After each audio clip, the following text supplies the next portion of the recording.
하나님 말씀 욥기 38장입니다.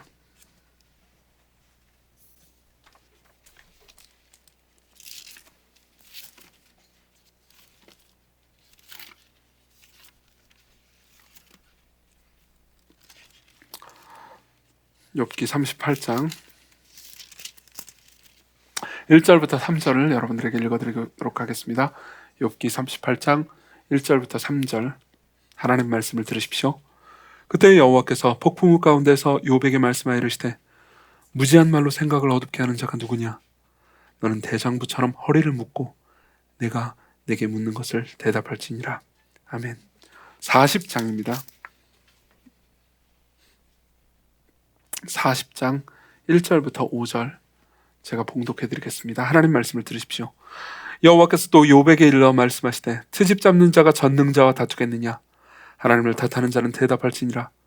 욥이 여호와께 대답하여 이르되 보소서 나는 비천하오니 무엇이라 보소서 나는 비천하오니 무엇이라 주께 대답하리이까? 손으로 내 입을 가릴 뿐이로소이다. 내가 한 번 말하였사온즉 다시는 더 대답하지 아니하겠나이다. 우리 4절을 합독합시다. 시작. 보소서 나는 비천하오니 무엇이라 주께 대답하리이까? 손으로 내 입을 가릴 뿐이로소이다. 아멘. 욥기를 계속해서 보고 있습니다. 욥은 하루아침에 자신의 모든 재산과 자녀들을 죽음으로 잃었습니다. 그리고 이내 건강도 잃어버렸죠. 그렇다고 해서 욥이 이런 고통스러운 일을 당할 만큼 나쁜 죄를 저지른 건 아니었습니다. 성경은 처음부터 욥이 의인이었다는 것을 못 박아두고 이야기를 시작합니다. 욥은 딱히 잘못한 게 없었습니다. 그 말이 욥이 그러니까 성경적으로 볼 때 완전한 의인이었다는 의미는 아니지만 그래도 욥은 계속해서 신실하게 하나님의 말씀을 순종하려고 노력했고 그리고 하나님께서 욥을 어떻게 인도해 가시는지 보면서 하나님을 따라가는 의인이었습니다. 그렇지만 그러니까 욥처럼 잘못을 저지르지 않았는데 욥보다 훨씬 더 잘못을 많이 저지른 사람들이 응당받아야 될 벌보다 훨씬 더 큰 형벌을 받았습니다. 정말 말 그대로 모든 것을 잃어버렸죠. 그리고 욥은요 원망합니다. 욥기 대부분의 내용들은 이런 내용입니다. 그러니까 3장부터 중간의 모든 내용들은 욥과 욥의 세 친구들이 계속해서 서로 논쟁을 벌이는 내용입니다.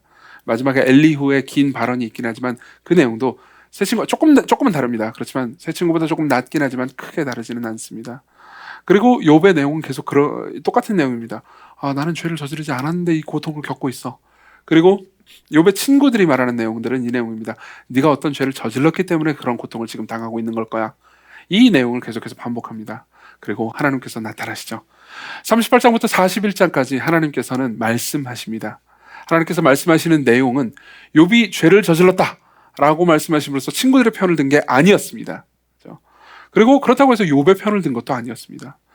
하나님께서는 계속해서 연속되는 일련의 수사적 질문들을 던지십니다. 이 질문들을 세어보면 80개가 넘습니다. 80개 넘는 질문들을 끊임없이 던지시면서 욥에게 네가 이것을 아느냐? 네가 이것을 아느냐? 너는 이것을 본 적이 있느냐? 내가 이것을 할 때 너는 어디에 있었느냐? 이런 질문들을 계속 던지십니다. 그리고 놀랍게도 이 질문들을 다 듣고 하나님의 말씀을 다 듣고 나서 욥은 이렇게 고백합니다. 저는 당신께 대한 것을 귀로 듣기만 했는데 이제는 눈으로 당신을 배웁나이다. 보십시오. 눈으로 당신을 본다고 말합니다. 그러고 나서 뭐라고 말하는지 아십니까? 그러므로 이제 저 자신을 부끄럽게 여기며 티끌과 잿더미에 앉아서 회개합니다. 회개한다고 말합니다. 물론 여기서 회개라고 번역된 단어는 위안이라는 뜻도 있습니다. 그 말은 무슨 말이냐면 그러니까 욥이 특정 죄를 저지른 거에 대해서 이걸 잘못했다고 말한다기보다는 하나님에 대한 전반적인 자세, 하나님에 대한 전반적인 태도가 잘못됐다라고 고백한다는 겁니다. 그리고 그게 회개고요. 그리고 그게 욥에게는 안식과 위안이 되었던 거죠. 그건 이제 우리가 다음에 또 보도록 할 겁니다. 왜 욥에게 그게 안식이 되었는지에 대해서는요. 근데 어쨌든 간에 그랬습니다.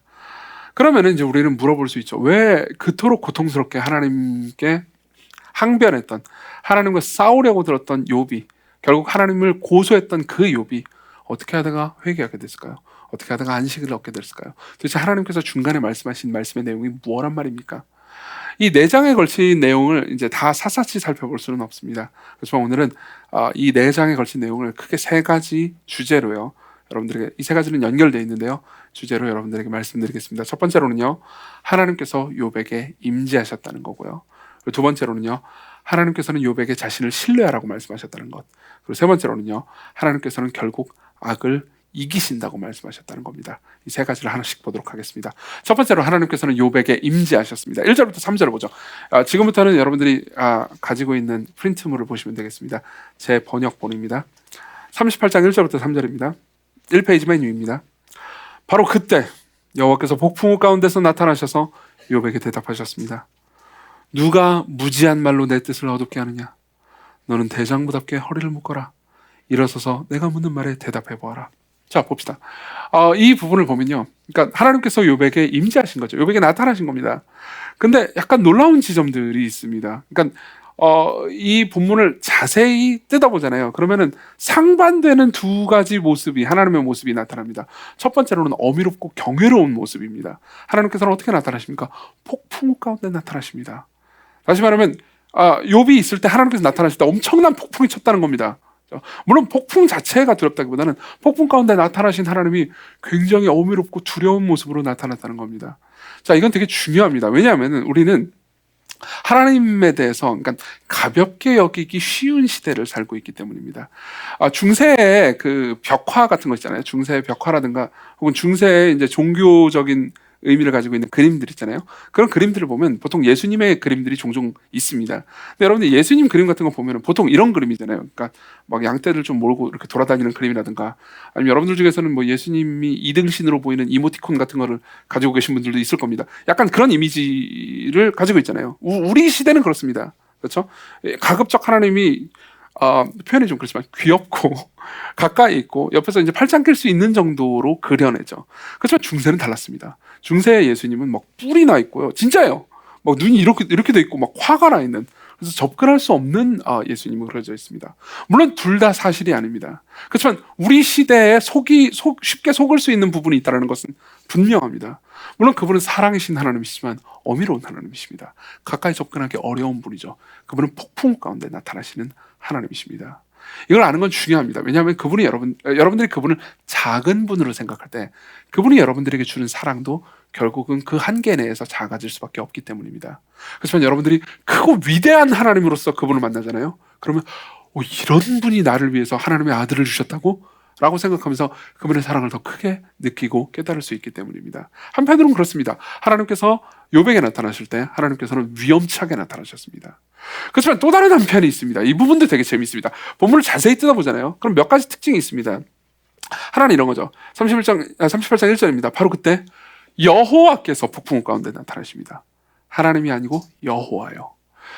욥기의 내용을 보면 굉장히 재밌는 부분이 있습니다. 1, 2장과 그리고 38장 이후하고 그리고 중간이 좀 다르다는 겁니다. 그 중간 내용, 즉 3장부터 37장까지의 내용 중에서 여호와라는 단어는 등장하지 않습니다. 사실 욥이 한번 말한 것처럼 나오는 부분이 있는데 그분은 사본상의 다툼이 있습니다. 계속해서 서로가 이제 대화를 할 때 하나님을 가리킬 때 하나님이라는 단어만 쓴다는 거죠. 근데 38장에요, 하나님이 나타나셨다고 말하지 않습니다. 여호와가 나타나셨다고 말하죠. 이게 어떤 차이일까요? 이건 굉장히 큰 차이가 있습니다. 특히 이 고대의 이 욥기를 읽었던 히브리인들에게는 갑자기 느낌이 다르게 느껴졌을 겁니다. 왜냐하면 여호와라는 이름은요, 하나님이시죠. 근데 하나님을 여호와라고 부를 때는 인격적이고 관계 가운데 있는 하나님을 말씀할 때 여호와라고 부르기 때문입니다. 하나님께서 자신의 이름을 여호와라고 친히 직접 이스라엘 백성들에게 알려주셨습니다. 보십시오. 제 가족들 한번 생각합시다. 저는 이제 여러분들이 저를 만날 때 물론 친근하게 지내기도 하지만은 저를 주로 목사님이라고 부를 겁니다. 그렇죠? 목사야 이렇게 부르진 않겠지만 어쨌든 목사라고 부르죠. 근데 저희 가족들 한번 생각합시다. 저희 가족들은 저를 뭐라고 부를까요? 제 딸들은 물론 이제 교회에서는 목사님이라고 부릅니다. 제 아내도 교회에서는 저를 목사님이라고 부릅니다. 그렇지만 집에서는 여보 혹은 아빠 이렇게 부르겠죠. 이 두 개는 다릅니다. 같은 존재를 호칭하긴 하지만 두 개는 다릅니다. 하나님이 좀 더 공식적인 호칭이라면요, 여호와라고 하나님을 부르는 건요 훨씬 더 인격적인 관계 안에서의 호칭인 거죠. 그분은 폭풍 가운데 나타나시긴 했지만은 여호와로 나타나셨습니다. 대화할 수 있는 존재로 나타나셨다는 거죠. 게다가 뭐라고 말씀하시냐면 욥에게 대답하셨다고 말합니다. 그렇죠? 그리고 3절도요. 너는 대장부답게 허리를 묶어라. 일어서서 내가 묻는 말에 대답해보아라 라고 말합니다. 그렇죠? 여기서 대답이라는 단어가 2번 나오죠. 그렇죠? 이 대답이라고 번역한 단어는 하나님께서 그냥 일반적으로 말씀하시다라는 단어하고 다릅니다. 하나님께서 사탄에게 말씀하실 때는 말씀하시다라는 단어를 썼는데, 이 단어는요, 위에 있는 사람이 아래에 있는 사람에게 하는 말입니다. 위에 있는 사람들이 아래에 있는 사람에게 하명하다, 명령을 내리다 라고 할 때만 쓰는 단어를 사탄에게 씁니다. 사탄은 그렇게 돼요. 그렇지만 대답한다는 단어는 다릅니다. 하나님께서 사탄은 하명했지만, 하나님께서는 사탄과 교제하지 않으셨지만 욥과는요 교제를 하십니다. 대답을 하는 거죠. 그렇죠? 대답을 하면서, 그러니까 어떤 의미에서 동등한 위치와 자격에서 질문하면 내가 대답하겠다, 내가 질문을 하겠다라고 말씀하시는 거죠. 게다가 여기 보면 대장부답게 허리를 묶으라는 표현이 있잖아요. 이걸 보면서 아, 이거 뭐야, 이 여자들 배제하는 건가 이렇게 생각할 수 있죠. 그런 의미가 아닙니다. 무슨 말이냐면 이런 내용입니다. 용감하게 나한테 덤벼라 이런 겁니다. 나한테 대들어라. 내가 지금부터 이제 너에게 대답을 시작할 거다. 그리고 대답은 다 질문들이에요. 그렇지만 괜찮다, 나한테 덤벼봐라 이렇게 말씀하시는 거예요. 이게 하나님의 임재의 특징이라는 걸 알고 계십니까? 하나님의 임재를 경험하는 모든 사람들은요 다 이 두 가지 특징을 다 모조리 경험합니다. 무슨 말이냐면 하나님을요 한편으로는 위대하고 접근하기 어려운 분으로 경험합니다. 그렇지만 또 다른 한편으로 하나님을 친근하고 사랑이 넘치는 분으로 경험하죠. 여러분들이 하나님의 임재를 경험한다면요 반드시 이 경험을 하게 될 겁니다. 그리고 이 경험을 가리켜서, 이 경험을 할 때 여러분들이 느끼는 감정을 가리켜서 경외라고 부릅니다. 경외에 대해서는 지난주에도 얘기했지만 이번 주에 한 번 더 이야기를 하겠습니다. 왜냐하면 이 감정을 아는 건 되게 중요하기 때문입니다. 경외는요 여러분들이 함부로 할 수는 없지만 좋아하는 어떤 것을 대할 때 여러분들이 느끼는 감정입니다. 다시 한번, 여러분들이 함부로 대할 수 없지만은 여러분들이 좋아하고 사랑하는 어떤 것을 대할 때 느끼는 감정입니다. 실제로 경외라고 번역된 단어는 보통 여러분들이 영어 성경 가지고 있다면 보통 fear라고 번역되어 있습니다. 근데 두려움에는 종류가 많다고요. 그렇죠? 공포 영화 보고 느끼는 두려움과 이런 두려움이 있습니다. 여러분들이 그런 것들 이렇게 고 미술품 이런 거 좋아하는 사람이라고 해보세요. 근데 진품 고려 청자를, 조선은 청자가 아니죠, 고려 청자를, 진품 고려 청자를 여러분들 손에 들고 있다고 해보세요. 여러분 어떤 생각이 들겠습니까? 여러분들은 고 미술품을 좋아하는 사람입니다. 절대로 함부로 할 수 없습니다. 이거 내가 잘못했다가 깨졌 그러면 어떻게 되죠? 엄청난 돈이 날아가는 것과 동시에 나도 굉장히 슬프겠죠. 함부로 대할 수 없습니다. 그렇다고 해가지고 도망가고 싶을까요? 아니요. 여러분들은 뚫어지게 쳐다볼 겁니다. 그렇죠? 하나하나 아주 섬세하게 쳐다보면서 그 모든 과정들을 즐기면서 기뻐할 겁니다. 그렇죠? 이때 여러분들은 두려움을 느낀다고 말할 수 있습니다. 내가 잘못 건드려서 깨지면 안 되잖아요. 아니, 지문이라도 묻기를 원치 않을 겁니다. 두렵죠. 그렇지만 그 두려움은요 공포 영화를 볼 때의 두려움과는 다릅니다. 제가 처음으로 두려움의 이 경외의 감정을 느껴본 건 제가 대학교를 다닐 때, 그러니까 정확히는 대학원 다닐 때였습니다. 대학원 다닐 때 과방이 있잖아요. 과방에서 이제 놀고 있었어요. 과방에서 뭐 하고 놉니까? 그냥 뭐 대화하고 막 헛소리하고 막 짜장면 먹고 짜장면 던지고 막 그러고 놀고 있었단 말이에요. 근데 갑자기 제가 굉장히, 우리 과 모두가 굉장히 존경하는 교수님이 똑똑하고 들어온 겁니다. 그 교수님은 그냥 들어오셔도 되는데 똑똑하고 들어오셨어요. 항상. 보통 이제 교수님이 과방에 들어올 일은 별로 없잖아요. 근데 들어오시더라고요. 뭐 일이 있었어요. 그리고 이제 우리는 더 이상 짜장면을 던질 수 없습니다. 그렇죠? 그냥 우리는 계속해서 어떻게 해야 되죠? 그러니까 몸조심을, 옷깃을 여며야 합니다. 맞죠? 그렇다고 해서 그 교수님이 떠나기를 원치 않습니다. 왜냐하면 그 교수님 정말 존경받는 교수님이었고요. 그 교수님과 함께 시간을 보내면서 대화를 나눌 수 있는 기회는 흔치 않았습니다. 우리는 그 교수님을 함부로 할 수 없었습니다. 즉 두려워했죠. 하지만 떠나기를 원치 않습니다. 가까이 있었으면 좋겠죠. 여러분, 나니아 연대기를 보셨습니까? 나니아 연대기 보면요, 소설을 보셔야 돼요. 나니아 연대기는. 거기 보면 이제 주인공 여자애가 있어요. 루시가 있죠. 루시가요 아슬란을 만나고 싶어합니다. 아슬란은 사자예요. 사자인데 굉장히 위험찬 사자고, 사실 이 나니아 연대기 전체 이야기에서는 예수님을 상징하는 존재입니다. 그래서 루시가 이제 꼬마 여자애가 비버 씨한테 말합니다. 비버 씨한테 아슬란이 어떤 존재냐라고 묻죠. 그러니까 비버 씨가, 비버예요, 실제요. 비버가 이렇게 얘기를 합니다. 그분은 사자시고 위험찬 분이고 위대한 분이라고 얘기를 해줘요. 그래가지고 이제 위험차고 위대한 분이라는 얘기를 하니까 이제 루시가 비버 씨한테 이렇게 물어봅니다. 그러면 아슬란은 안전하지 않다는 뜻인가요? 라고 물어봐요. 아슬란은 안전하지 않나요? 그러니까 비버씨가 놀라면서 이렇게 대답을 합니다. 안전이라고요? 지금 제가 한 말을 못 들으셨나요? 누가 안전하다고 했죠? 당연히 안전하지 않으시죠. 당연히 안전하지 않으시죠. 하지만 선하신 분이랍니다. 아까 말했던 것처럼 그분은 왕이신걸요. 여러분, 이건 하나님이 어떤 분이신지를 말해주는 되게 좋은 그림입니다. 여러분, 하나님은 안전하지 않습니다. 제가 자꾸 이모티콘 가지고 얘기해서 좀 죄송하긴 하지만 2등신으로 담을 수 있는 분은 아닙니다. 최소한요. 네. 우리가 가지고 놀 수 있는, 우리의 예측 안에 있는 분이 아닙니다. 그분은 안전한 분이 아닙니다. 오히려 선하신 분이죠. 오히려 선하신 분이죠.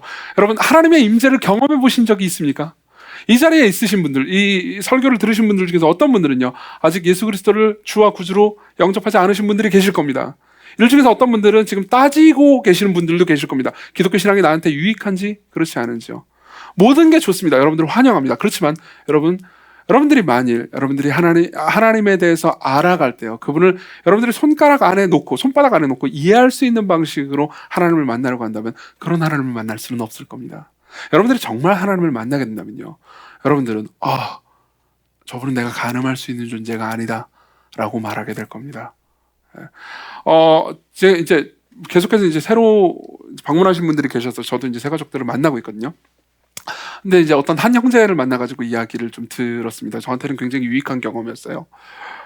그 형제님하고 이제 대화를 쭉 하는데 그 형제님이 이런 얘기를 하더라고요. 그러니까 제가 보통 이런 건 물어보거든요. 이제 어떻게 하다가 신앙이 생겼냐, 하나님을 인격적으로 어떻게 만나게 되냐, 이런 물어봅니다. 근데 이제 형제님이 굉장히 재미있는 경험을 이야기를 해주셨습니다. 그러니까 어렸을 때부터 이제 모태신앙으로 쭉 자라오신 거예요. 그러다가 이제 학생 때 교회에서 이제 이런저런 뭐 봉사나 일 같은 것들을 많이 했답니다. 근데 봉사나 일 같은 건 너무 열심히 한 거예요. 그리고 너무 열심히 또 시킨 거죠. 그러니까 자기는 공부도 해야 되고 봉사도 해야 되고 너무 빡세가지고 힘들어가지고 이제 막 분노가 솟아오르더라는 거죠. 그래서 이제 엄마한테 나는 이제 교회 안 간다 라고 한 거예요. 근데 엄마는 네가 교회를 왜 안 가냐 그러면서 이제 막 싸운 거예요. 그래서 하루는 이제 너무 속상해가지고 나는 교회 안 가기로 맘먹고 이제 자기 방에 있었습니다. 근데 이제 이분이 그래도 시키는 것 안 하면은 되게 불안해하는 성격이실지도 모를 것 같아요. 그러니까 어떻게 했냐면 그래도 맨날 성경을 읽으라고 하신 거죠. 그래가지고 읽기 싫어 죽겠는데 성경을 억지로 펼쳤대요. 그래서 그때 이제 읽었던 게 고린도전서 15장인 겁니다. 15장 맨 마지막 절에 보면 이런 말씀이 있습니다. 그러므로 형제들아, 견고하며 흔들리지 말며 주의 일에 더욱 힘쓰는 자들이 되라. 자, 보세요. 주의 일에 힘쓰다가 힘들어 죽겠는 사람한테 주의 일에 힘쓰는 말을 들으면 어떤 생각이 들까요? 저는 그 이야기를 듣고 나서 당연히 그래서 더 열받아가지고요, 하나님을 떠날 뻔하다가 나중에 다른 계기 때문에 돌아왔어요 라고 말할 줄 알았습니다. 근데 그 형제가 그렇게 얘기하는 거예요. 그때 이 말이요, 진짜 자기에게 들리는 하나님의 말씀이었다고요. 하나님께서 친절하게 말씀하셨습니까? 아니요, 주의 일에 더욱 힘쓰는 자들이 되라. 그렇지만 그 말이요, 그때 그 친구한테는요 위로가 됐던 거죠. 이해할 수 없습니다. 저 같으면 이렇게 얘기했을 겁니다. 그리고 실제로 그렇게 얘기할 겁니다. 너무 힘든 사람한테 봉사를 좀 내려놓고 또 하나님과의 관계에 집중하고 또 어떻게 내가 도와줄 수 있겠니, 이런저런 얘기들을 하면서 상담을 했을 겁니다. 그렇지만 하나님은 다르게, 물론 어떤 분들에게는 하나님께서 그렇게 말씀하실 겁니다. 그렇지만 이 사람에게는 다르게 일하셨죠. 고린도전서 15장 58절이요. 그냥 글이었습니다. 그 전에는요. 이제 그냥 글이 아니게 됐습니다. 자기에게 생생히 살아서 역사하시는 하나님의 말씀이 된 거죠. 여러분, 이 형제는 어떤 걸 느꼈겠습니까? 한편으로는 위험을 느꼈습니다. 한편으로는 사랑을 느꼈습니다. 이 자리에 앉아 계신 분들 중에서 어떤 분들은요, 오늘 그 말씀을 들었으면 좋겠습니다. 그리고 들으실 겁니다. 어떤 분들은 그냥 오늘 주일이 그냥 한번 지나가는 주일일지도 모르겠습니다. 그렇지만 하나님께서 여러분들에게 임재하실 수 있고 여러분들은 그 하나님을 찾아야 합니다. 그리고 하나님께서는 욥에게 임재하셨죠.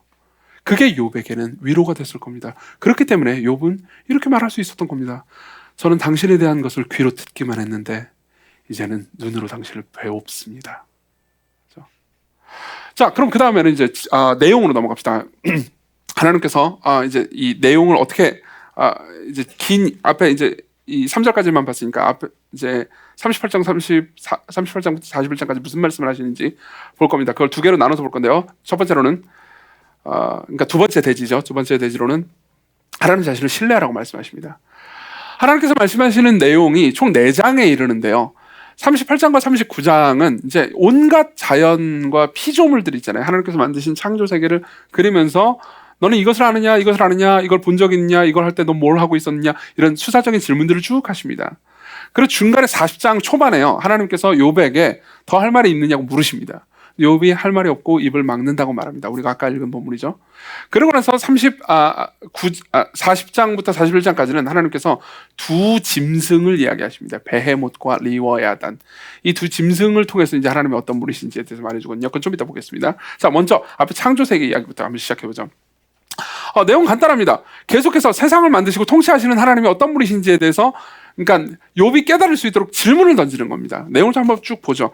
여러분들이 가지고 있는 프린트 1페이지에 보면요. 하나님의 질문들이 있죠. 자, 보겠습니다. 38장 8절. 바다가 모태에서 터져 나올 때 되게 시적이지 않습니까? 누가 문을 닫아서 바다를 가두었느냐? 그때 내가 구름으로 바다의 옷을 만들고 흑암으로 포대기를 삼았다. 내가 바다의 한계를 정하고 문빗장을 내려두었다. 그리고 말했노라.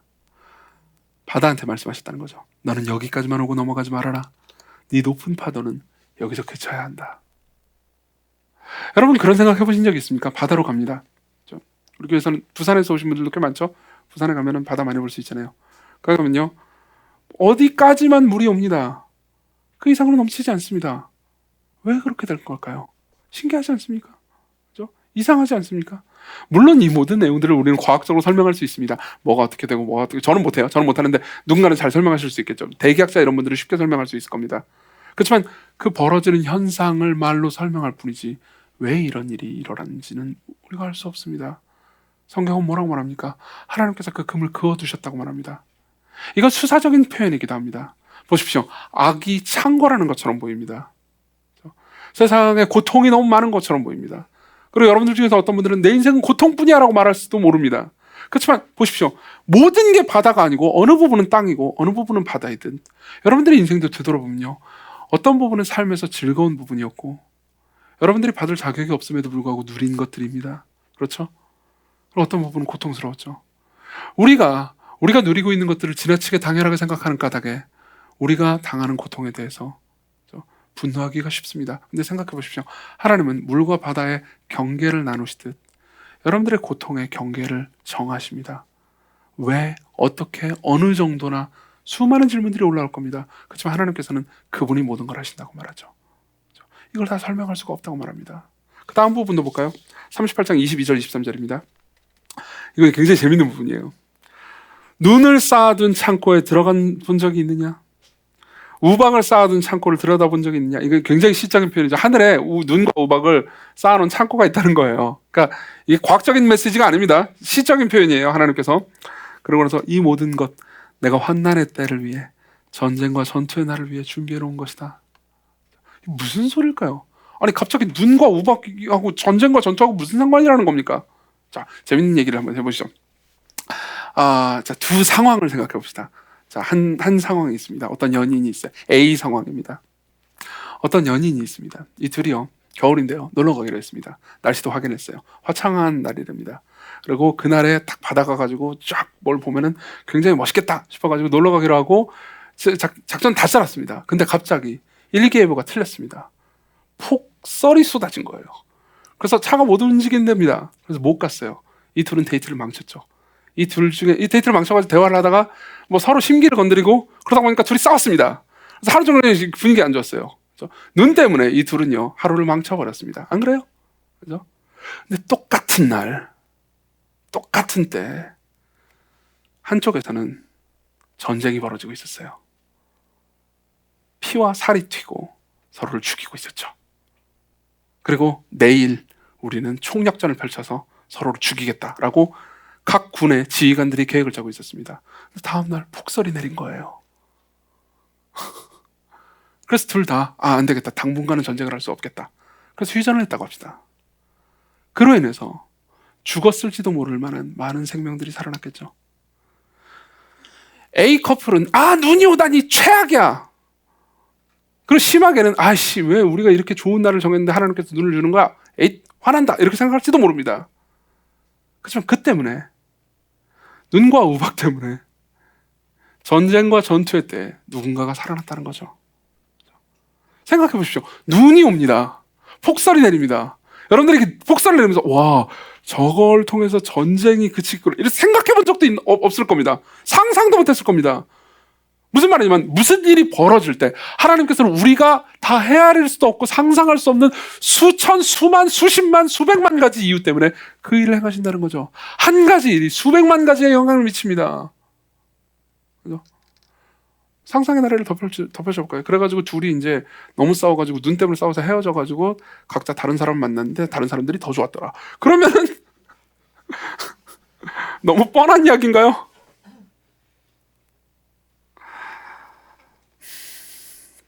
다음도 볼까요? 39장 13절입니다. 1페이지 맨 마지막 부분이죠.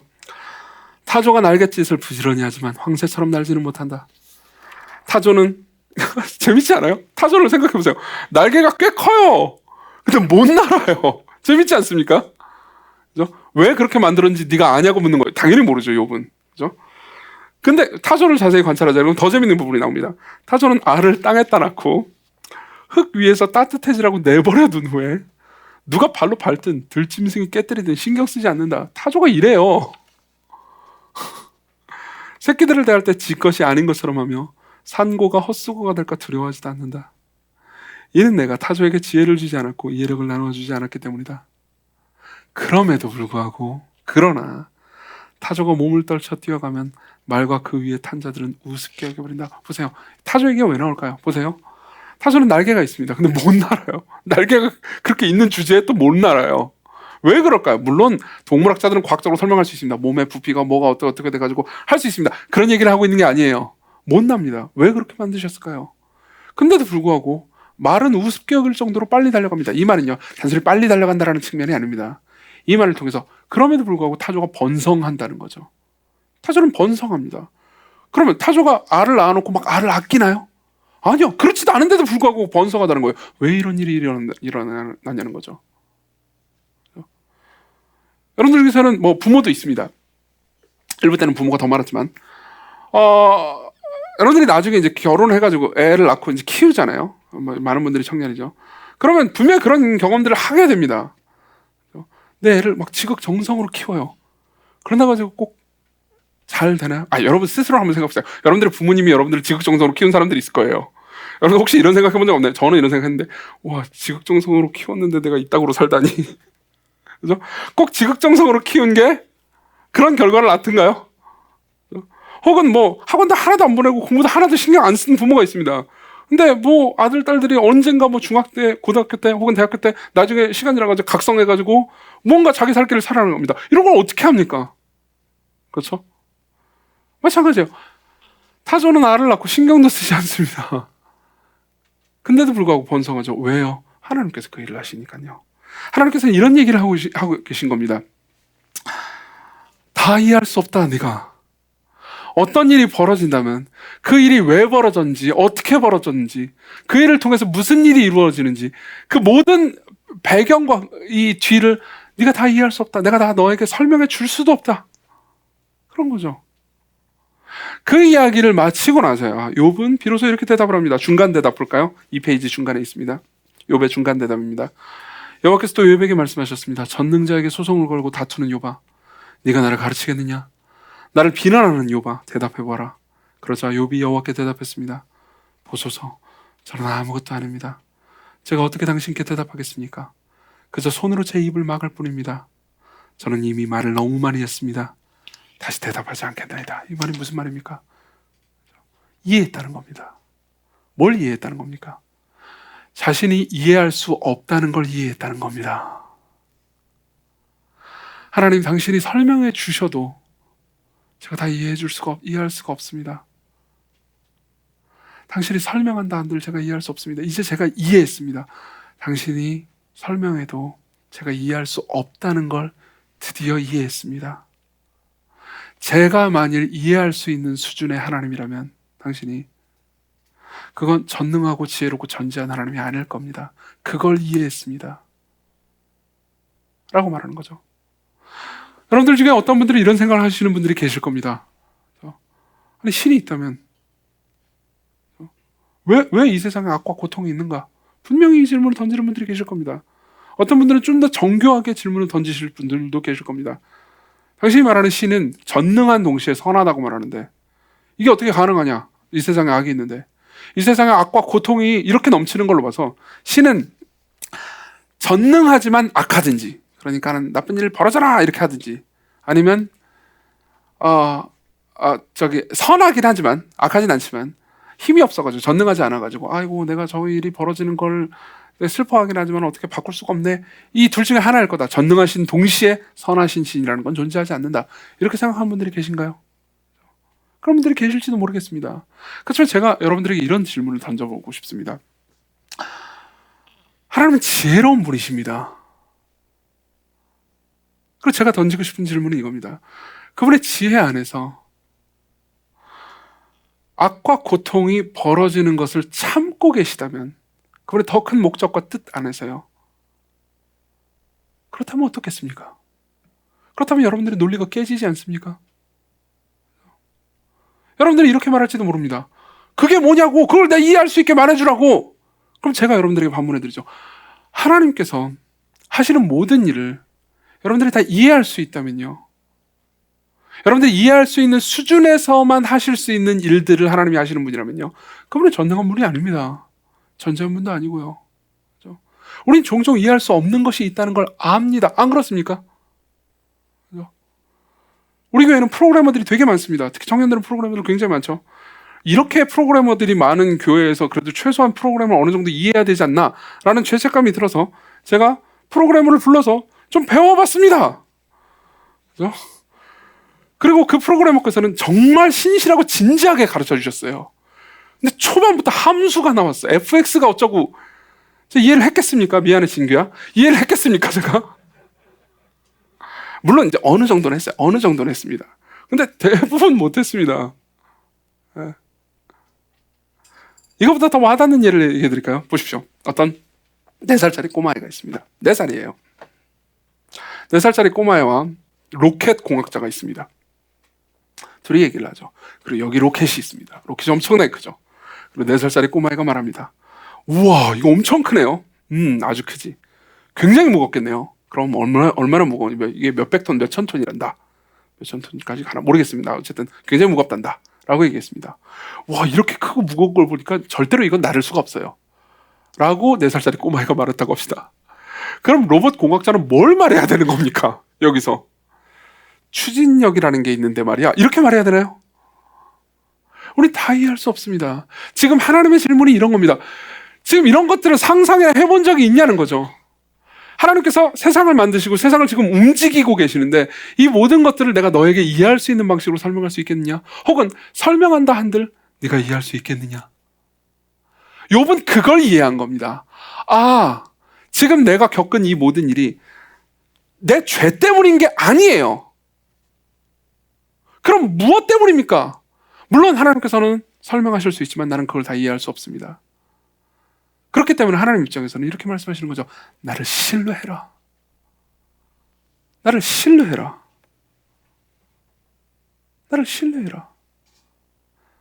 엘리자베스 엘리엇이라고요. 제가 되게 좋아하는 작가기도 하고요. 삶에서 고통을 엄청나게 많이 겪은 사람이기도 하죠. 이 사람이 가지고 있는 신앙의 정의를 저는 되게 좋아합니다. 일관적이고 의심할 수 없는 하나님의 탁월한 관리 능력에 우리의 가장 간절한 목표를 맡기고 그분이 그분의 방법과 그분의 시간 안에서 그 일을 그분의 뜻대로 이루어 주실 것이라고 믿는 것, 이걸 신앙이라고 말합니다. 하나님께서 욥에게 말씀하신 내용이 이겁니다. 나를 믿어라. 내가 움직이고 있다.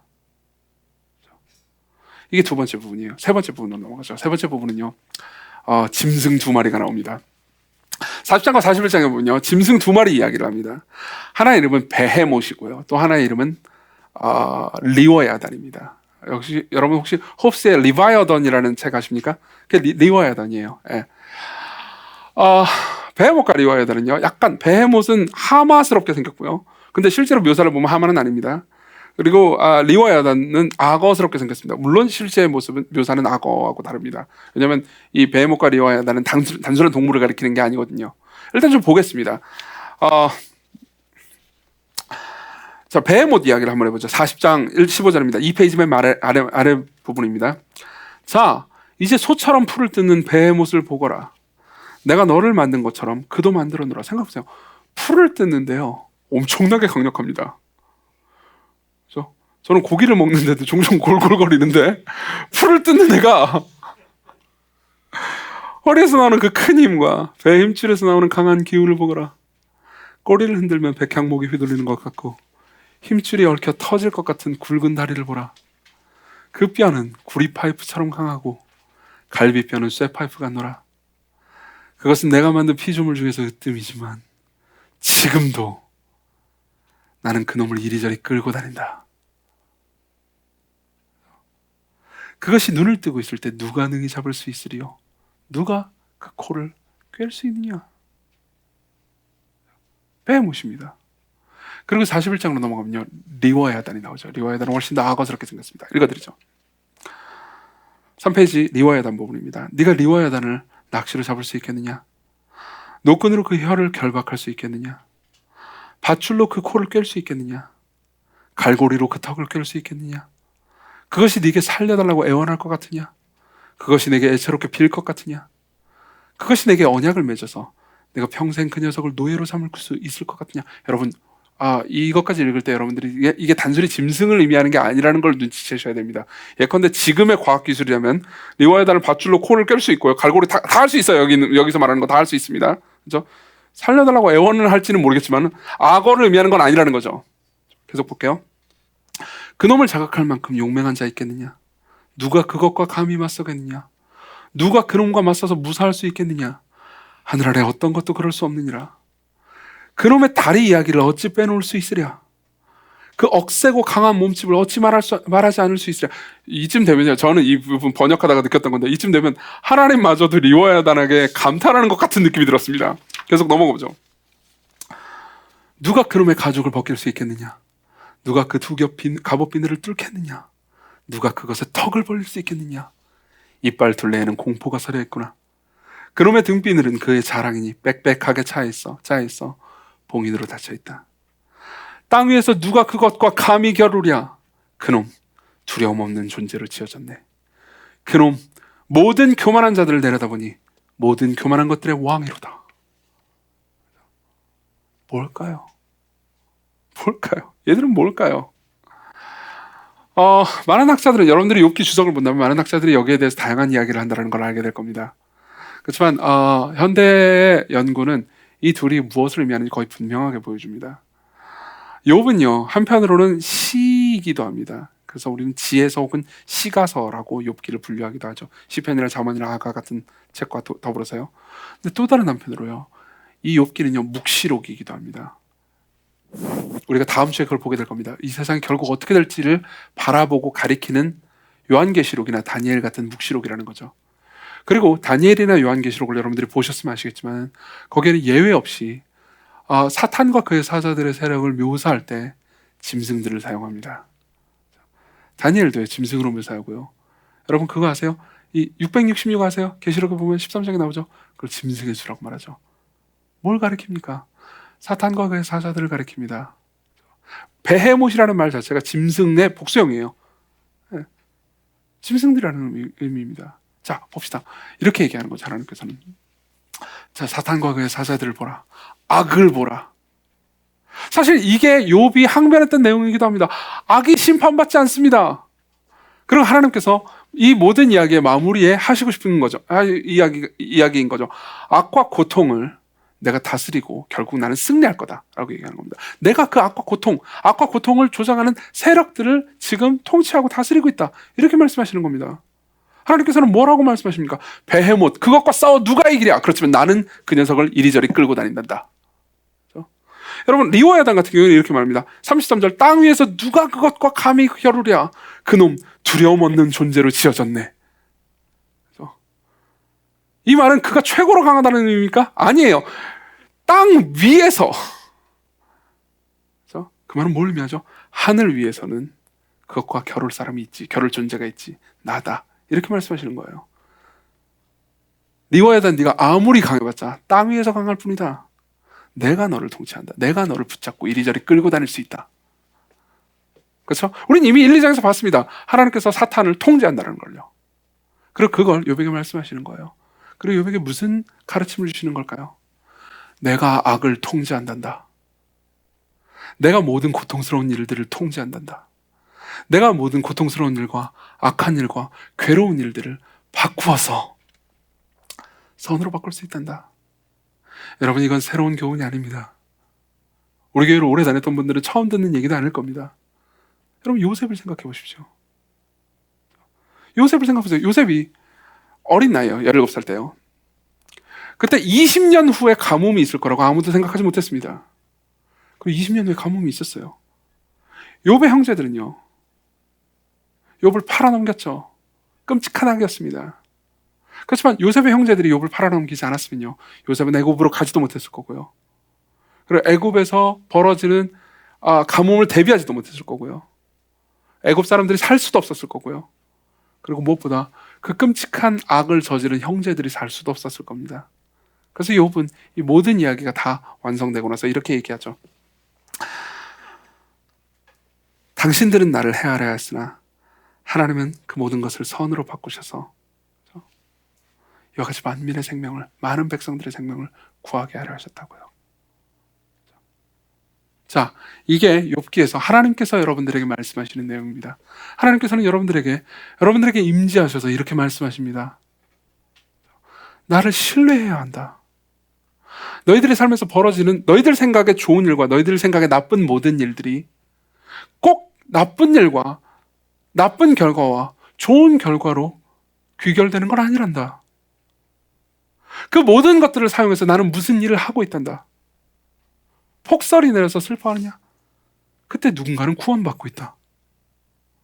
폭우가 내려서 괴로우냐? 그때 누군가는 기뻐하고 있다. 그리고 너희들이 생각하는 영역 내에서만 그 일이 벌어지는 게 아니다. 생각해보세요. 폭설과 전쟁이 상관이 있을 거라는 누가 상상을 하겠습니까? 그렇죠? 내가 세상을 통치한다. 나를 신뢰해야 한다. 내가 너를 다 이해시킬 수 없다. 내가 하는 일이 어떤 결과를 낳을지 이해했기 때문에 나를 믿는 게 아니고, 내가 경이롭고 선한 존재라는 것을 네가 믿기 때문에 나를 신뢰해라. 이렇게 말씀하시는 거죠. 그리고 또 동시에 이렇게 말씀하시는 겁니다. 베헤못과 리워야단이, 즉 악이 이 세상에 창궐하는 것처럼 보여도, 고통이 이 모든 것을 다스리고 지배하는 것처럼 보여도 결국 내가 승리할 거다. 결국 내가 그 최악의 나날들을 다 선으로 바꿀 거다. 이렇게 말씀하시는 거예요. 자, 적용해 봅시다. 여러분 생각해 보십시오. 여러분들의 삶에 최악의 나날들이 있을 겁니다. 어떤 분들은 지금 최악의 나날들을 경험하고 계신 분들도 계실 겁니다. 여러분들 중에 어떤 분들은 실패했고요.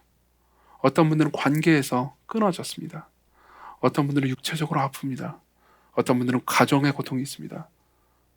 수많은 종류의 수많은 고통스러운 나날들이 있습니다. 혹시 나는 요즘 삶이 평안한데? 이렇게 생각하시는 분들도 한번 뒤돌아보십시오. 여러분들 과거를 생각해 보세요. 여러분 그걸 한번 질문해 보십시오. 내 인생 최악의 날은 언제였습니까? 그날이 지금 어떻게 되었습니까? 그날은 여전히 최악의 날인데요? 맞아요. 그럴 수 있습니다. 그렇지만 성경이 여러분들에게 말해주는 바는 간단합니다. 하나님께서는 그 최악의 끔찍한 날을 기쁜 날로 바꾸실 거라는 거죠. 반드시. 여러분들이 지금 기억하고 싶지도 않은 그 끔찍한 날을요, 여러분들의 기쁨의 날로 바꾸실 겁니다. 어떻게 그게 가능하냐고요? 그러면 저는 또 4살짜리 꼬마가 로켓 공학자한테 어떻게 그게 가능하다고요? 어떻게 이 로켓이 뜰 수 있어요? 라고 물어보는 질문을 듣는 것과 똑같습니다. 제가 로켓 공학자는 아니에요. 불행하게도 저는 로켓 공학자의 편을 드는 4살짜리 꼬마입니다. 여러분들과 똑같은. 그래서 여러분들이 저는 그런 경험 되게 많이 해요. 실제로 여러분들이 고통을 겪습니다. 그러면 제가 할 수 없어요. 하나님께서 이 악을 선으로 바꾸셔서 더 좋은 결과를 낼게 할 거라고, 하나님께서 모든 것이 합력해서 선을 이룰 거라고, 이렇게 위로해 줄 수밖에 없습니다. 보통 그냥 같이 슬퍼해 주죠. 그렇지만 무언가 신학적인 답변을 저한테 요구할 때는 저는 그렇게 말할 수밖에 없습니다. 그러면 제가 100이면 100 듣는 말이 있습니다. 어떻게요? 이런 일이 어떻게 나한테 좋은 일로 바뀌냐고요? 구체적인 과정을 디테일하게 설명해 주라고요. 몰라요, 저도. 그리고 하나님께서는 그걸 네가 이해할 수 없다는 걸 이해하라고 말씀하시는 겁니다. 그러면 진짜로 끔찍한 날이 기쁨의 날로 바뀔 수 있는 걸 내가 믿을 수는 있나요? 그러면 성품을 믿을 수는 있나요? 여러분들이 이렇게 질문할지도 모르겠습니다. 자, 역사상 가장 끔찍한 날로 돌아가 보죠. 역사상 가장 끔찍한 날은요, 골고다 언덕에서 한 남자가 가장 잔인한 방식으로 죽임을 당한 날이었습니다. 그날은 최악의 날이었습니다. 그날은 끔찍한 고통의 날인 동시에 끔찍한 죄악의 날이기도 했죠. 그분은 불의하게 재판받으셨습니다. 그분은 죄가 없으신데도 불구하고 십자가에 달리셨습니다. 그분은 인민재판식의 말도 안 되는 재판을 받으셨습니다. 자, 여러분 생각해 보세요. 여기 혹시 난 무죄한데 너무 큰 고통을 당하고 있어. 내가 특히 잘못한 게 없는데도 불구하고 너무 큰 고통을 당했었고 그 고통을 지금도 당하고 있어 라고 생각한 분들이 계십니까? 마리아를 한번 떠올려 보십시오. 동정녀 마리아요. 예수님의 어머니요. 십자가에 달리셨을 때 예수께서 그때 마리아는 곁에 있었습니다. 마리아 입장에서는 어떤 생각이 들었을까요? 마리아 입장에서는 세상에서 가장 끔찍한 날을 경험하고 있는 겁니다. 마리아가 잘못한 게 있습니까? 마리아는 주님의 말씀에 순종해서 하나님께서 마리아에게 은혜와 복을 베푸셔서 임신을 했을 뿐입니다. 마리아가 음란했기 때문이 아니었습니다. 근데 그 이후에 계속해서 마리아는 음란하고 간음을 저질렀다는 의혹을 받고 삶을 살았을 겁니다. 잘못한 게 없었는데도요. 그리고 요셉의 이야기가 예수님의 어린 시절 이후에는 등장하지 않는 걸로 봐서 요셉도 일찍 죽었던 게 거의 분명해 보입니다. 그리고 자신의 사랑하는 아들이 있습니다. 자신의 사랑하는 아들, 성령의 능력으로 말미암아 잉태된 아들이긴 했지만, 그리고 저 아들이 혹시나 나를 지으신 창조주일지도 모른다라는 생각 때문에 마음이 혼란스럽긴 했겠지만 내가 사랑하는 그 아들입니다. 맞죠? 그 아들은 삶을 살면서 속을 썩인 적도 없습니다. 죄가 없었거든요. 죄를 지은 적이 없어요. 여러분, 야고보가 예수님 부활하시기 전에는 야고보가, 예수님의 동생인 야고보가 예수님을 안 믿었거든요. 저는 어느 정도 이해할 수 있습니다. 우리 형이 있어요. 되게 괴짜예요. 죄를 안 짓거든요. 얼마나 이상해요. 안 그래요? 마리아 입장에서 죄를 안 짓는, 율법을 다 순종하는, 부모의 명령을 다 순종하는 착한 아들이 있습니다. 잘못한 게 아무것도 없어요. 그리고 놀라운 일들도 꽤나 행했습니다. 십자가로 가고 있어요. 골고다 언덕을 지나서 결국 못이 박혀서 끔찍하게 괴로워하면서 피를 흘리고 있습니다. 생각해보세요. 부모 입장에서는 자기가 저 고통을 당하는 게 낫지 자식이 저 고통을 당하는 걸 눈으로 보는 것만큼 끔찍한 게 어디 있겠습니까? 마리아 최악의 날은 3일 후에 마리아에게 가장 기쁜 날이 되었죠.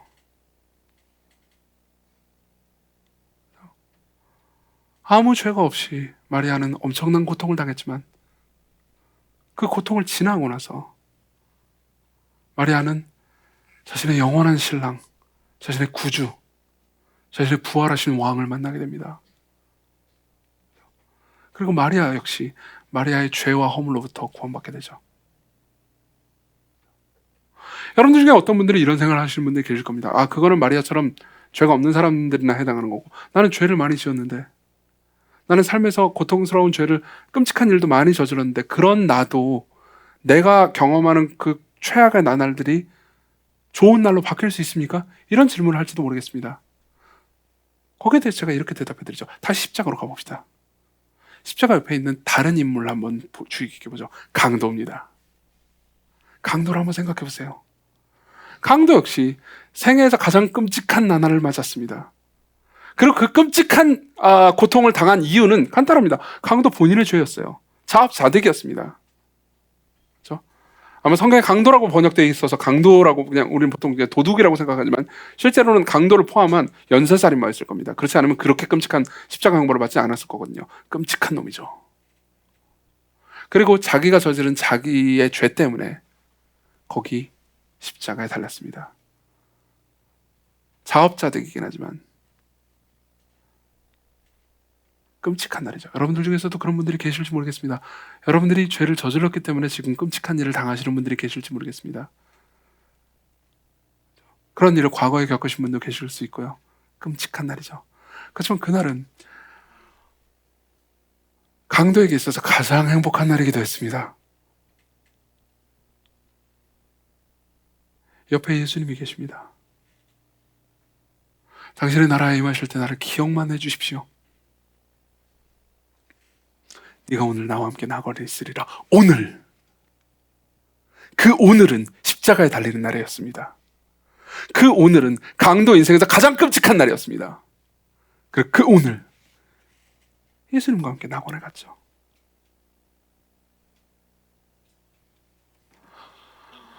여러분들이 어떻게를 묻는다면, 어떻게 이 모든 게 선으로 바뀌냐고요? 어떻게 이 모든 게 좋은 걸로 바뀌냐고요? 묻는다면 저는 여전히 4살짜리 꼬마로서 여러분들에게 대답해 줄 수 없습니다.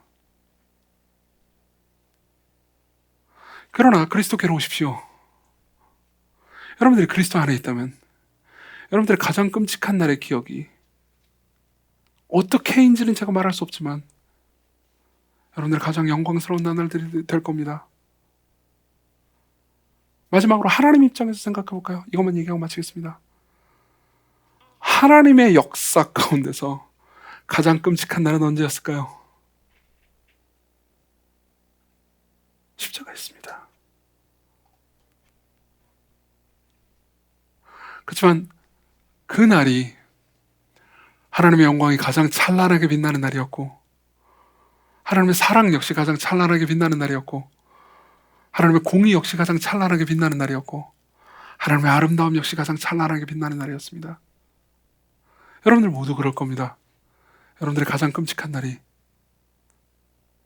여러분들이 가장 아름다워지는 날, 여러분들이 아름답게 변하는 날로 기록될 겁니다. 여러분들은 언젠가 확신하게 될 겁니다. 우리 같이 기도합시다.